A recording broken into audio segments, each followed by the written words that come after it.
हर साल आषाढ़ माह के कृष्ण पक्ष की एकादशी तिथि के दिन योगिनी एकादशी व्रत रखा जाता है। इस बार 14 जून 2023 बुधवार को है।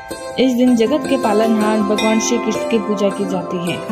योगिनी एकादशी पर भगवान विष्णु की पूजा अर्चना करते हैं, उन्हें पाप कर्मों से मुक्ति मिलती है। साथ ही इस व्रत को करने वाले लोगों को मृत्यु के बाद भगवान विष्णु के चरणों में स्थान प्राप्त होता है। ऐसे में इस दिन विधि विधान से भगवान विष्णु की पूजा करें और व्रत कथा जरूर पढ़ें। तो आइए दोस्तों, योगिनी एकादशी व्रत कथा सुनते हैं।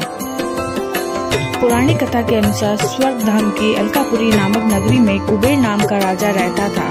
वह शिव भक्त था और प्रतिदिन भगवान शिव की पूजा किया करता था। हेम नाम का एक माली पूजा के लिए राजा के यहाँ फूल लाया करता। हेम की विलाक्षी नाम की सुंदर स्त्री थी। एक दिन वह मानसरोवर से पुष्प तो ले आई, लेकिन कामासक्त होने के कारण वह अपनी स्त्री के हाथ से विनोद तथा रमण करने लगा। इधर राजा उसकी दोपहर तक राह देखता रहा।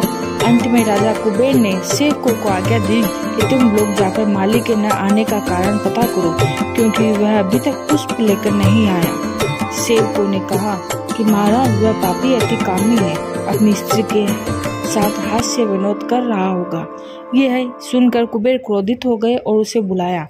हेम माली उपस्थित हुआ। राजा कुबेर ने क्रोध में आकर कहा, तूने मेरे परम पूजनीय ईश्वर को ईश्वर श्री शिव जी महाराज का अनादर किया है, इसलिए मैं तुझे श्राप देता हूँ कि तू स्त्री का वियोग सहेगा और मृत्यु लोक में जाकर कोढ़ी होगा। कुबेर के श्राप से हेम माली का स्वर्ग से पतन हो गया। वह उसी क्षण पृथ्वी पर गिर गया। भूतल पर आते ही उसके शरीर पे श्वेत कोढ़ हो गया। उसकी स्त्री भी उसी समय अंतर्ध्यान हो गई। मृत्यु लोक में आकर माली के ऊपर दुखों का पहाड़ टूट गया। वह जंगल में बिना अन्न जल के भटकने लगा। रात को उसे नींद भी नहीं आती थी, परंतु शिव जी की पूजा के प्रभाव से उसको पिछले जन्म की स्मृति का ज्ञान अवश्य रहा। घूमते घूमते एक दिन वह मार्कंडेय ऋषि के आश्रम में पहुंच गया, जो ब्रह्मा से भी अधिक व्रत थे, जिनका आश्रम ब्रह्मा की सभा के समान लगता था। हेम माली वहां जाकर उनके पैरों में गिर गया। उसे देखकर मार्कंडेय ऋषि बोले, तुमने ऐसा कौन सा पाप किया है जिसके प्रभाव से ये हालत हो गई। हेम माली ने सारा वृत्तांत सुनाया।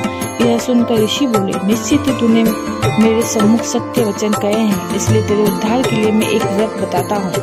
यदि तू आषाढ़ मास के कृष्ण पक्ष की योगिनी एकादशी का विधि पूर्वक व्रत करेगा तो तेरे सारे पाप नष्ट हो जाएंगे। ये सुनकर हेम माली ने अत्यंत प्रसन्न होकर मुनि को साष्टांग प्रणाम किया।